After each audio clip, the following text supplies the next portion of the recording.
আকিকা। এটা বিরাট একটা মাসালা, ভালো একটা কথা। কে এটা জিজ্ঞাসা করছেন? খুব ভালো কথা, মাশাআল্লাহ। এটা কোরবানি এবং আকিকা, কোরবানি আলাদা একটা বিধান আর আকিকা হলো আলাদা একটা বিধান।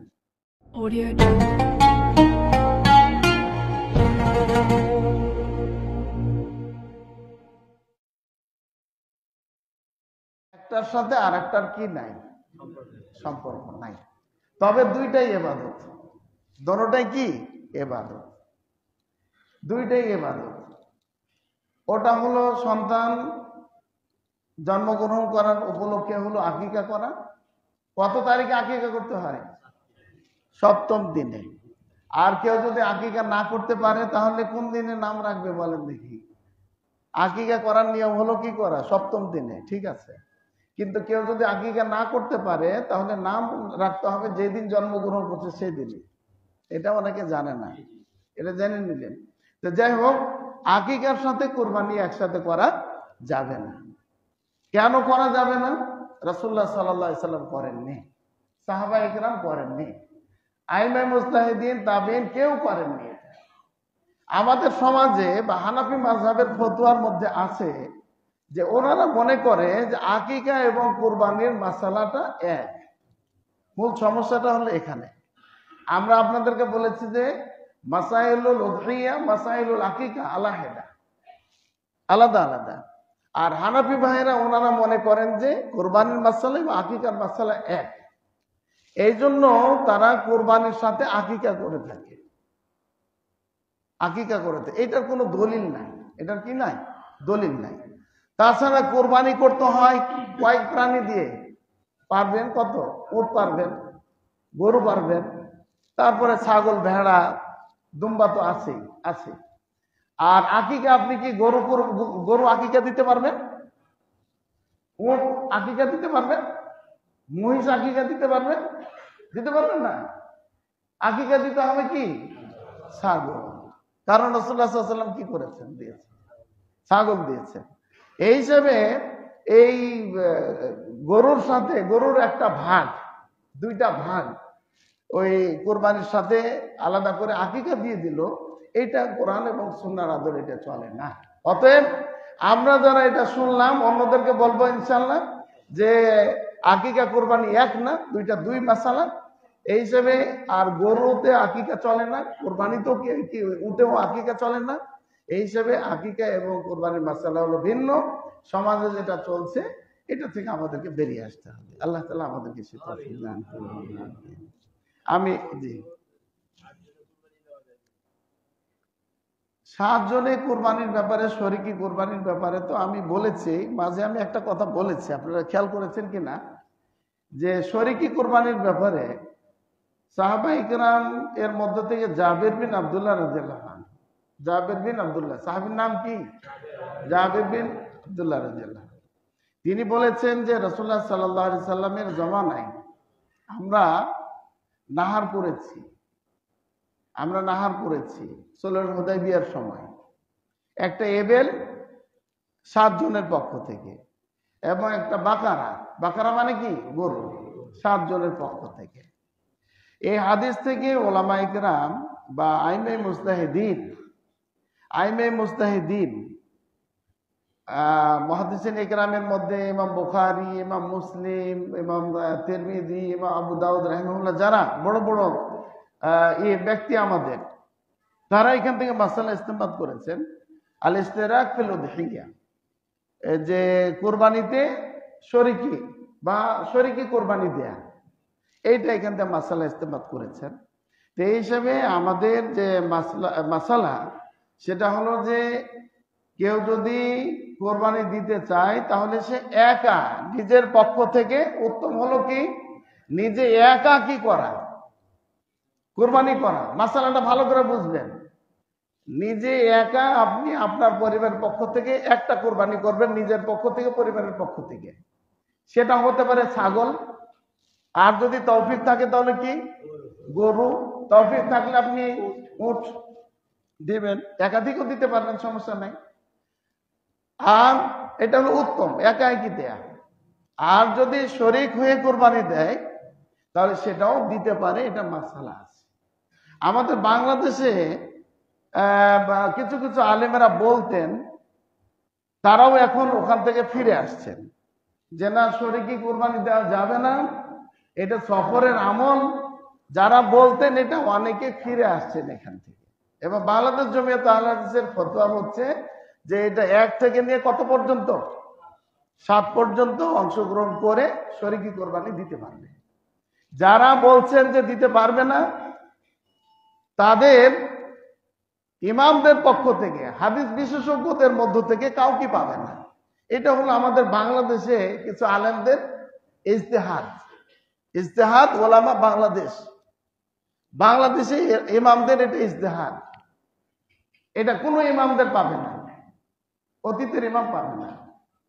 এই জন্য আমরা, আমাদের কথা স্পষ্ট, সেটা হলো যে নিজের পক্ষ থেকে, নিজের পরিবারের পক্ষ থেকে একা করবেন, একটি পশু করবেন। হতে পারে গরু, হতে পারে ছাগল, হতে পারে উট।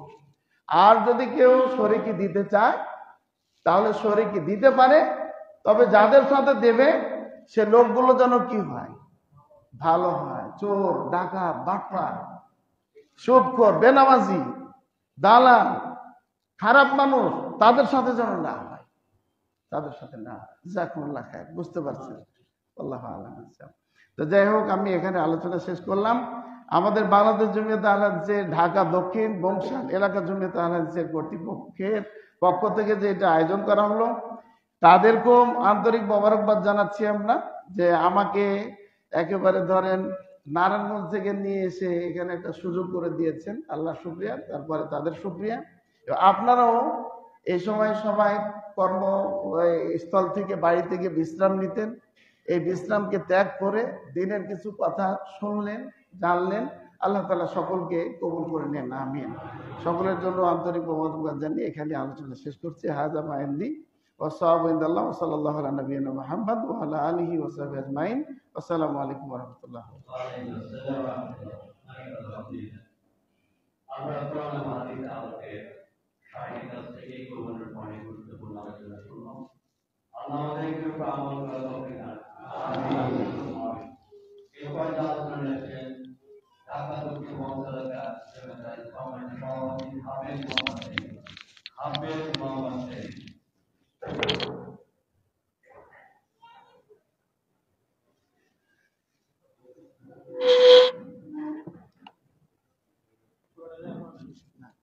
আমি এমনিতে আমার বক্তব্য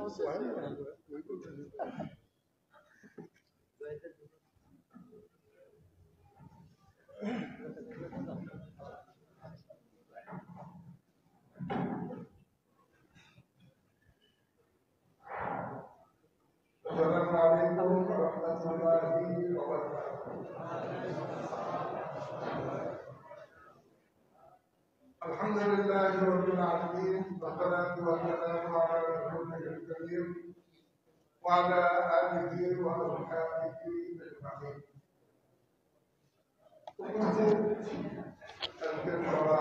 সভাপতি, উলামায়ে কেরাম, মুরব্বিগণ, উপস্থিত আমাদের আলহামদুলিল্লাহ, আল্লাহর অশেষ মেহেরবানি যে আমরা আমাদের সাপ্তাহিক ধারাবাহিক এই অনুষ্ঠান প্রতি রবিবারের মতো এই রবিবারেও আল্লাহ রাব্বুল আলামিন সুবিধায় যাতে মসজিদে সুন্দর ও সফলভাবে করার তৌফিক দিলেন। এই জন্য আমরা আল্লাহ রাব্বুল আলামিনের দরবারে শুকরিয়া জানাই, বলি আলহামদুলিল্লাহ। অতঃপর আমাদের আজকের বক্তা বিষয়টি কোরবানির সওয়াব, গুরুত্ব, তাৎপর্য ও শিক্ষা বিষয়টি সুন্দরভাবে আমাদের মাঝে উপস্থাপন করলেন। এই জন্য আমরা আমাদের সংগঠনের পক্ষ থেকে তাকে আন্তরিক ধন্যবাদ ও মোবারকবাদ জানাই। ততক্ষণ দু একটা কথা বলার চেষ্টা করি। আল্লাহ আল্লাহ রাব্বুল আলামিন মানুষকে কি জন্য সৃষ্টি করলেন?